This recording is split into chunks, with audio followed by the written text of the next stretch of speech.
Hey, it's Chuck Armstrong with Loudwire Nights, and this is Loudwire Nights On Demand. It was such a privilege to get a chat with Kerry King. We talked about Slayer. We talked about his debut solo album, From Hell I Rise. Oh, man, I loved it. I hope you dig this one. This first aired on Thursday, May 16th. Enjoy.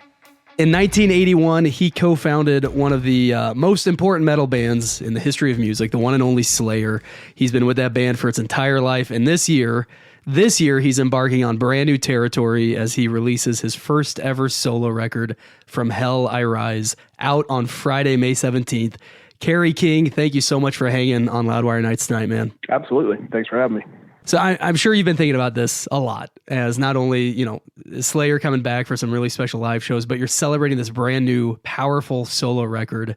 To say it's a big year for you seems like an understatement, but I'm just curious, like, how are you feeling right now? You've done so much over the years. Like, how are you feeling right now? Pretty excited. There's been so much hurry up and wait as with all aspects of life, but I haven't played in almost 5 years on stage. So I'm looking forward to that.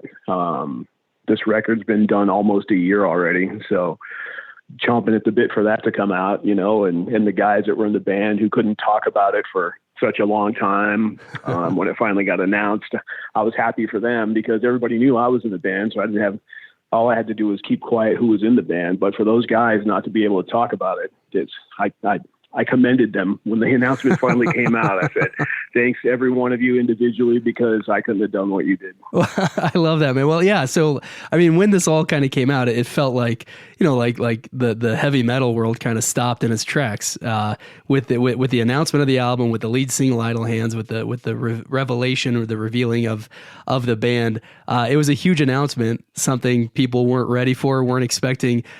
But I gotta say, yeah, a huge commending to your band, because in today's day and age, it was really impressive that this was pretty much kept under wraps. How in the world did you guys pull that off? Guys with severe commitment.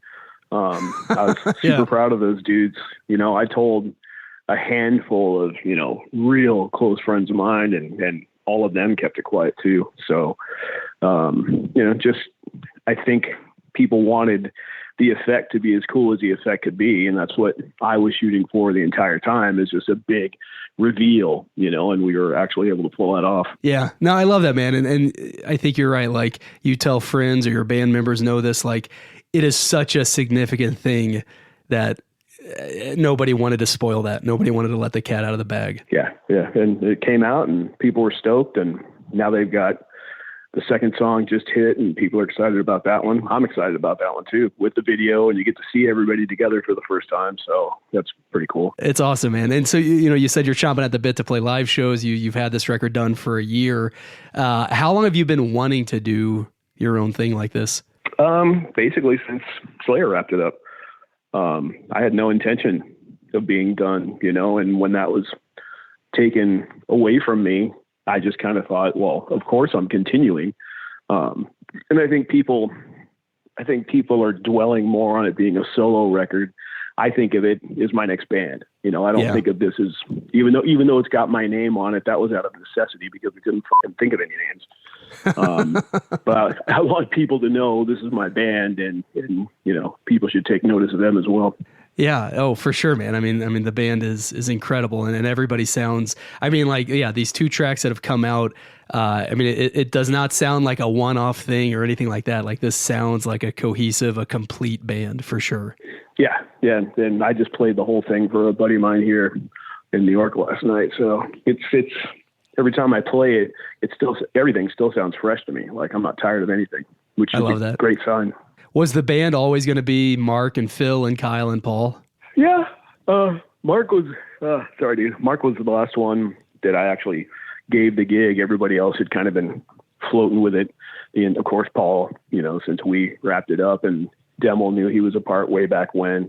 Kyle, I got Kyle involved, when they were on their last tour. Then I said, hey, I don't know if you're going to continue to tour or, be in another band or anything. I said, but if you do, and if you are, I've got something for you next year. And that was like 3 years ago. So poor guy had to wait. But he came on later, and then I gave Mark the gig just over a year ago. I think it was like February last year.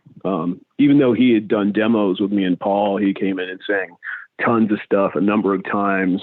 But we brought him on board that February, and we were recording that April. So 2 more months after he got the confirmation, we were recording in like 2 months. Man, I love hearing all that. It gets me excited to hear the whole record, man, and to celebrate the release of this. It's interesting to me that you said like this idea or this need came about at the end of Slayer, because I've talked to people in the past, like we had Mick Mars on the show, and he released a solo record this year, and he was like, man, the whole time during Motley Crue, like I had these ideas that just never fit the band, and so I always wanted to do a solo record. I always wanted to push myself in other ways, but that wasn't really the case for you. Is that safe to say? Yeah, definitely not the case. I mean, it sounds the same as Slayer, Some of these songs could absolutely be on a Slayer record if there was one, but, I wrote 95% of the last album. So, I mean, people that, I've had the question a billion times, did you have an itch you need to scratch? Did you have any desire to play anything other than what you do? And I'm like, no, man, I like AC/DC because they're f***ing AC/DC. I don't want them to sound like anything else. And there's tons of bands like that. And I think that's what my fans like about me. They like what I bring to the metal scene, the metal community. So, I'm that way as well. It's how I write music. And I am a fan of this music. So I think that translates in the recording. I think it translates into the connection that I still have with Slayer fans and Kerry King fans and metal fans for that matter. So, I think I'm here to play this kind of music, and I think that's what my fans want too. You didn't want to explore the worlds of folk rock or anything like that? No, Blackmore can do that. Fair enough, man. No, I mean, yeah, this. I think that's for sure why I was excited, man. I mean, a lifelong Slayer fan, and gotten to see you guys live several times over the years, and then hearing Idle Hands, when everything came out, and hearing that, yeah, it sounded like just a progression or extension from what you were doing before.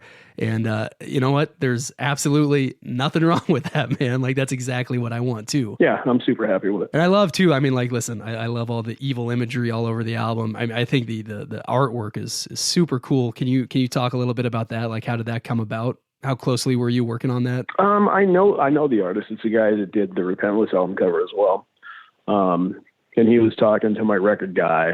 He talks to him more than I do, and he kind of drew that one up and sent it in. he told my record guy Gerardo, he said, "That's Kerry if he was the devil." And I went, "Well, I see it." Right on, man. And we just dug it. We liked the imagery. We liked the four horns was kind of a different take on things. Yeah. And it fits the title. Yeah, absolutely, man. I love that. Now I'm gonna just stare at it and imagine you as the devil, which makes a lot of sense, I think. Yeah, that's kind of ironic.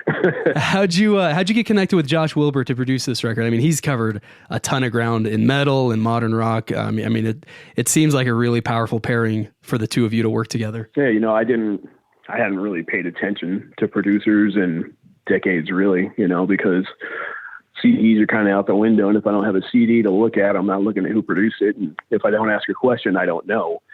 So, Gerardo, my record guy, again said, I want you to check out Josh Wilbur. So we got together and met for dinner one night and had a conversation. I said, I just want to meet him and see if I can take direction from this cat, because if I can't take direction or I don't respect somebody, the outcome's not going to be good. I just wanted to see if we vibed, had a good vibe together. And, I left that meeting thinking we weren't going to work together because my window that I wanted to record in, he was full. So within like 48 hours, he had cleared his schedule so he can work with us. And that made me feel really killer. Wow. So we moved forward and we recorded this, and all recording was done in 14 days. Wow. Is that right through it?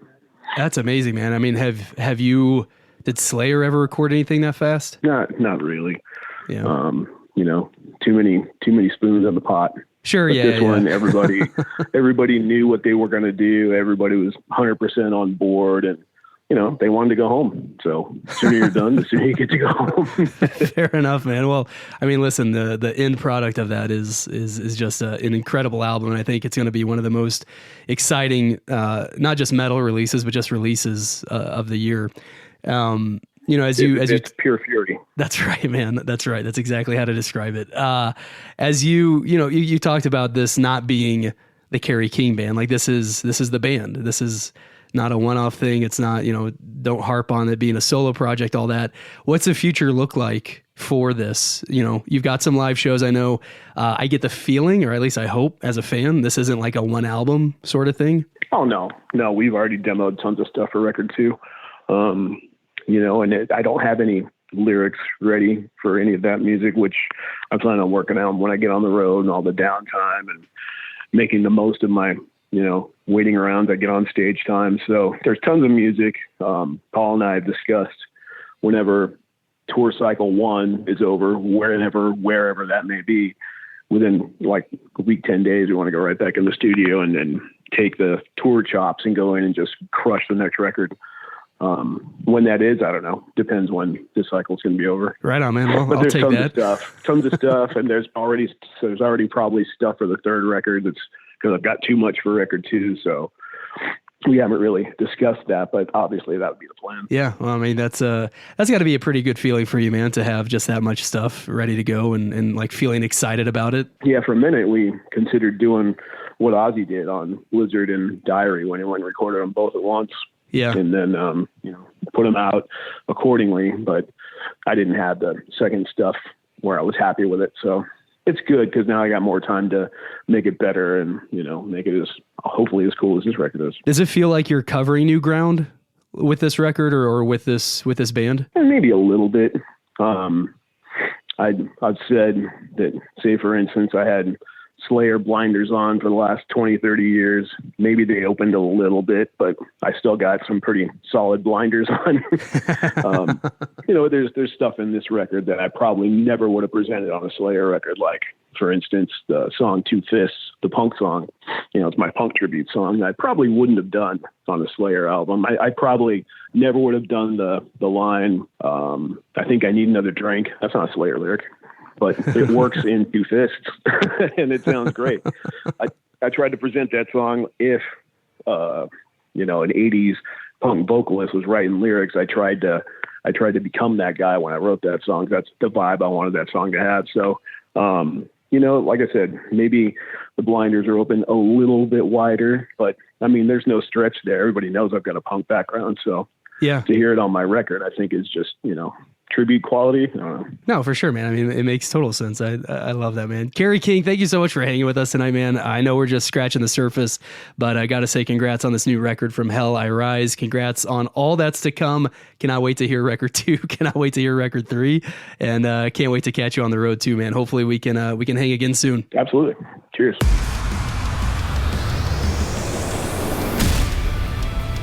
That wraps up this episode of Loudwire Nights on Demand. Stay caught up with everything happening in the world of rock and metal on the Loudwire app and at loudwire.com.